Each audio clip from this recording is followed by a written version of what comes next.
Ito naman, dumako naman tayo dito. Kamustahin naman natin. Teka, bago natin simulan, kamusta na po, Pia Cayetano? Kamusta na po, Alan? Kasi baka magtatampo nagtatampo po sila pag hindi kinakamusta. Kaya bago namin simulan yung topic na to, kamusta po kayo? Sana po okay kayo. Ayan ito pong drama-rama, daig pa ang telenovela, daig pa ang Korean novela sa Netflix. Grabe, imbis na makita natin na humingi ng kapatawaran ang ating mga walang kwentang senador. Sorry po sa word mga kababayan wala po talagang kwente. Kasi huling-huli na po, talagang todo deny. Anong masasabi mo dyan, Attorney Falsis? Ikaw yata yung nakausap ko noon tungkol sa gaslighting. Yes. Na ang mga DDS mahilig sa gaslighting. Itong mga senador, parang ugaling DDS. Gaslighting. Ito yung katotohanan, pero binabaliktad nila, sinasabi nila, ito ang totoo. Ikaw ang hindi totoo. Kahit na tayo yung tama. Ang tama ay the Senate was not under attack. Yes. Ang tama, si Mau Aplasca ang nagkamali na nag-warning shot siya. Wala namang threat. Diba? Tinanong naman niya, law enforcer, NBI, pero nagpaputok siya. He was not under attack or under threat for him to give a warning shot. According to the PNP Operations Manual, hindi niya sinunod yung guidelines kung kailan ka nagpapaputok ng warning shot. Attorney, masingit ko lang Ikaw, pulis ka. Ikaw si Aplasca. NBI ako. Ba't mo ko warning shot? Otoridad ako.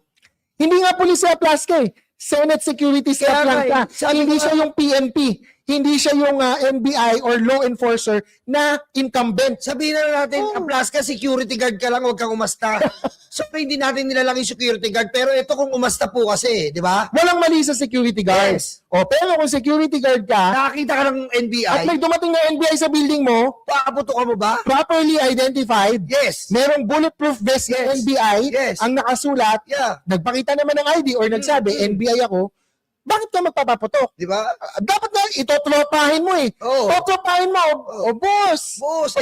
Pareho tayong security. Kamusta? What are you here for? Gusto mo ng kape? Di ba? Hindi. Imbis warning shot, pagka-warning shot, dinagdag pa almost 30. Di ba? Almost 30 shots. Hindi po galing sa labas. Palabas. Kaya nga ang may soko na yan. May paraffin test. Di ba? Na ano na yan Pero, ini-insist pa din ng mga senador na majority that they were under attack. Ito mas malala. Na gaslighting. Yes. Ginagaslight ni Pia Cayetano si Risa Ontiveros. Sabi ni Risa Ontiveros, parang walang nangyari. After 1 week, ano na ang ginagawa ng Senado to ensure na may accountability doon sa shootout. Nagtalong na. Parang walang nangyari. Totoo. Hindi niya sinasabi. Mali na-interpret ni Mali pagkaintindi ni Pia or ginagaslight niya tayo. Ang sabi niya, sinasabi mo ba, Risa Ontiveros, na hindi totoo yung aming naramdaman, yung aming pinagdaanan, na natakot ako dahil akala ko, mawawala na kami, mamamatay na kami dahil may shootout. Hindi yun ang sinasabi ni Risa. Ang sinasabi ni Risa, parang walang nangyari doon sa aksyon at reaksyon ng Senado as an institution. Actually, ang binoboljak ni Risa Ontiveros doon, si Alan Peter Cayetano as the Senate President. Ano na ang result ng investigasyon ng Senado? Ano na ang aksyon ng Senado to increase security or to fix ano man yung mga pagkakamali last week? Ang sabi ni Pia Cayetano, wala man sa inyong nangamusta. Akala nyo ba hindi totoo yung nangyari na we were under attack, etc.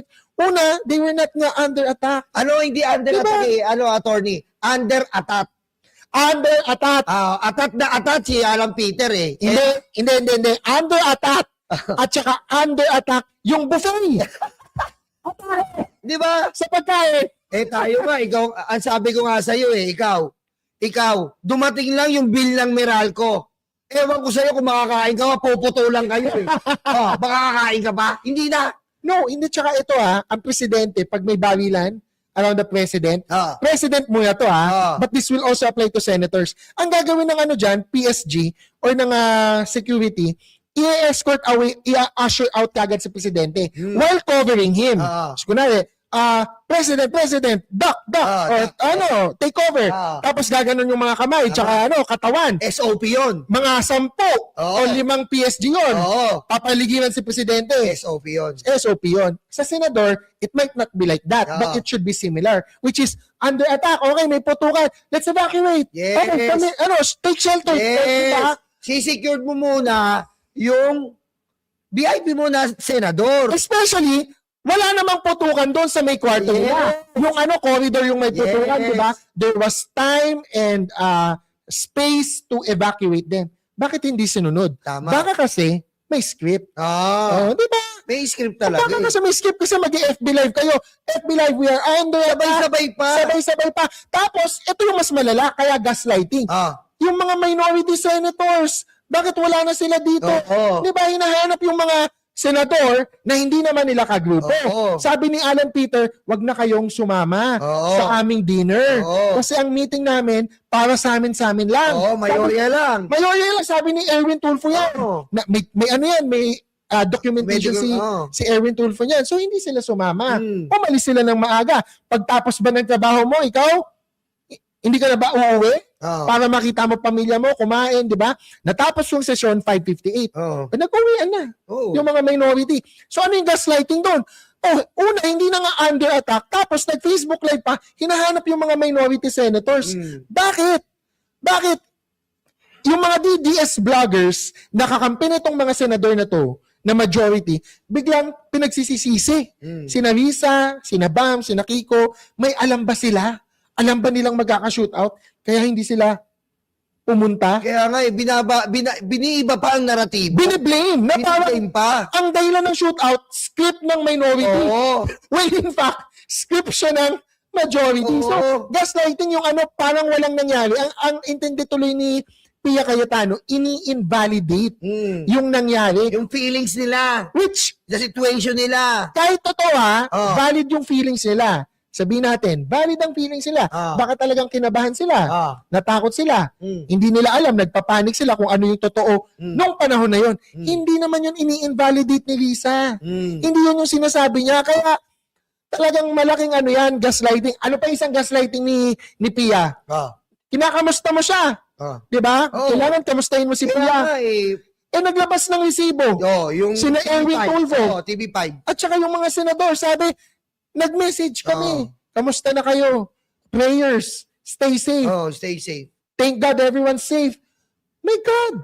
Sinungaling! Alam mo pangalan ni Pia Cayetano? Ano? Pianocchio. Cayetano. Tsaka Pianocchio. Umahaba yung Ako, yung ilong ko, hindi umahaba. Eto, ano masasabi mo dito? Si Risa, sabi mo nga, nagpaiyak. Si Pia Cayetano, umiyak. Si Loren, nakikiyak. Si Amy, yak. Ano masabi? Hindi, mas gusto ko yung si Kiko Pangilinan, pinaiyak si Robin Padilla. Yan. Si Risa Ontiveros, pinaiyak si Pia Cayetano. Bam Aquino. Sinong papayakin mo? Ping Lacson. Ping Lacson, sinong papayakin mo? Marcoleta? Di, alam mo, sabi ni Senator Ping, paano ba naman kami mangangamusta? Nasa bahay na kami, pinagbibintangan nyo pa kami. Pinauwi nyo na kami, pinagbibintangan nyo pa kami. At, paano kami mangangamusta? Nakikita naman namin yung Facebook Live nyo. Tama. Tapos nagbubupay kayo. O nagkakape kayo. Tapos nagpicture pa kayo. Si John Vic, tumatawa pa. Di ba kasama si APC? Di ba? Bakit pa mangangamusta Nasa Facebook Live nyo, okay naman kayo. Sabay pa kayo, nakakadiri. Pero nangamusta talaga sila, Yun ang katotohanan, nangamusta ang minority. Nakita naman sa Teka lang, ano masasabi mo dito? Sa tingin mo, may pananagutan yan si hype na Robin Padilla sa pagtakas kay Bato? Dito sa ICC o dito sa ating local court? Anong opinion mo dyan? Dapat meron. Kaso syempre, may politika at may batas. Kahit kasuhan kasi si Robin Padilla ng obstruction of justice dito sa Pilipinas, ang obstruction is punishable only by a maximum of 6 years. May privilege from arrest ang mga senador na hindi sila pwede arestuhin, parliamentary immunity for offenses na 6 years or below ang punishment.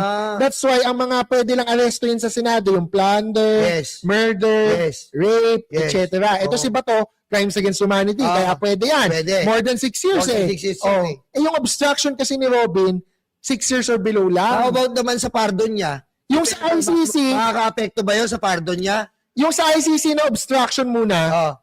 pwede yun. Pwede. O kaso kailangan mga biktima at mga complainants, Mag-file. complainants sa ICC Baka trabaho ni Siyempre. ang magpa-file. So pwedeng si Trillanes, pwedeng mga EJK victims. About sa pardon, ano masasabi mo? Maapektuhan kaya yung pardon niya? Yung pardon kasi kaya siya DDS eh. Tanong mo, bakit DDS? Bakit DDS? Si Robin Padilla. Si Robin Padilla. Kasi binigyan siya ng unconditional, absolute pardon ni Duterte na matagal na niyang hinihingi from Pinoy, GMA, ERAP. Alam mo bakit? FVR, pinardon si Robin.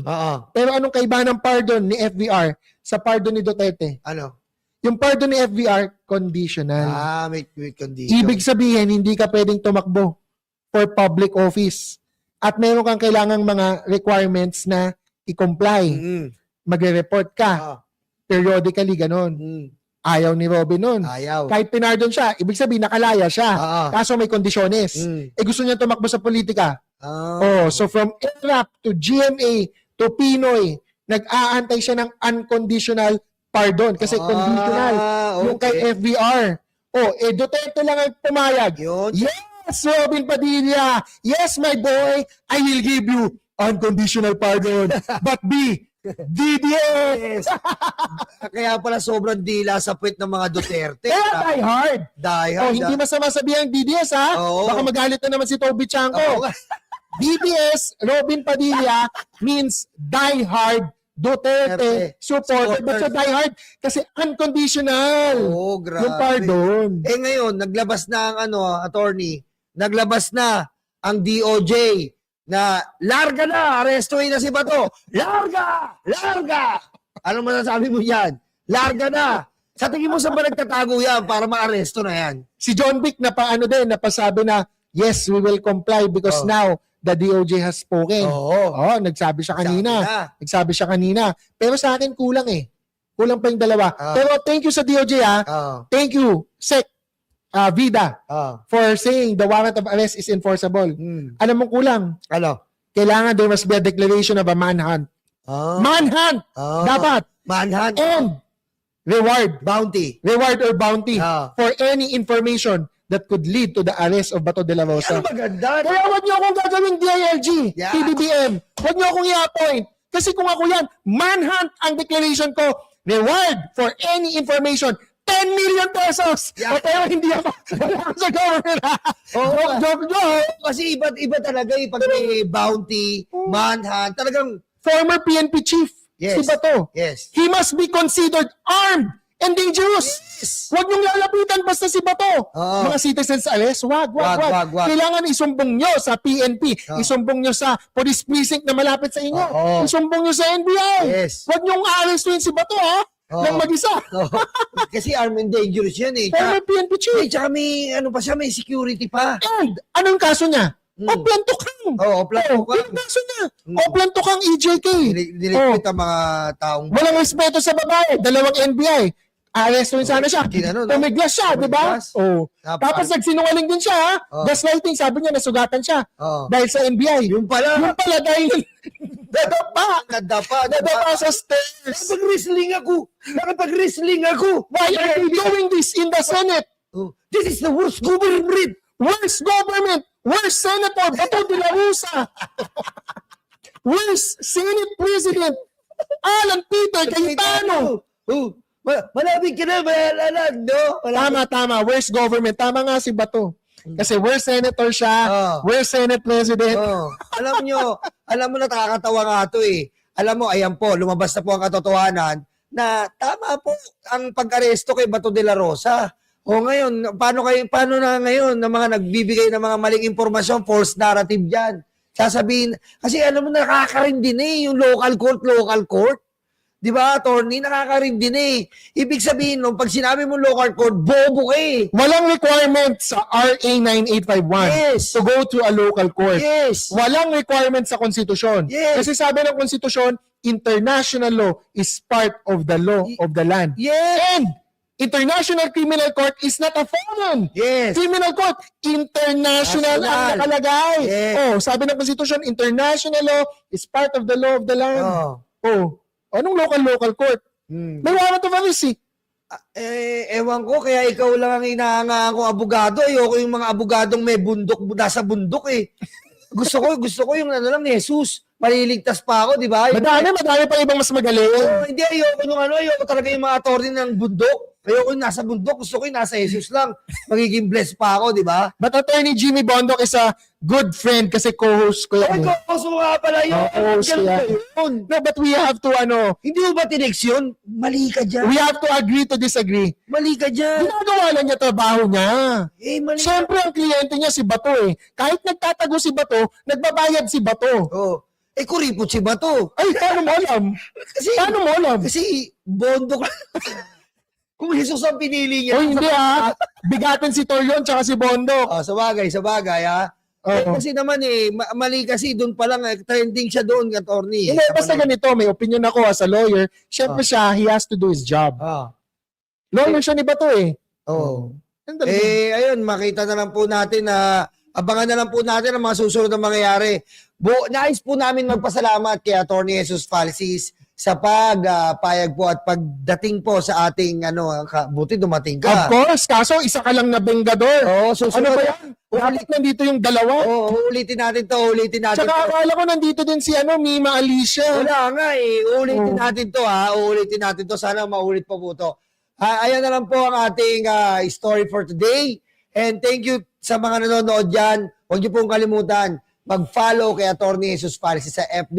Siya po ang isa sa mga super trending po sa FB. At ang daming nasasaktan na lalong-lalo na po, nabubutasan niya ng puso at siya'y nadidemanda. Ayan na lang po. Maraming salamat po. Like, and share na lang po. And subscribe. YOLO! Walang kawala ang may sala. Wow! Thank you so much for inviting me.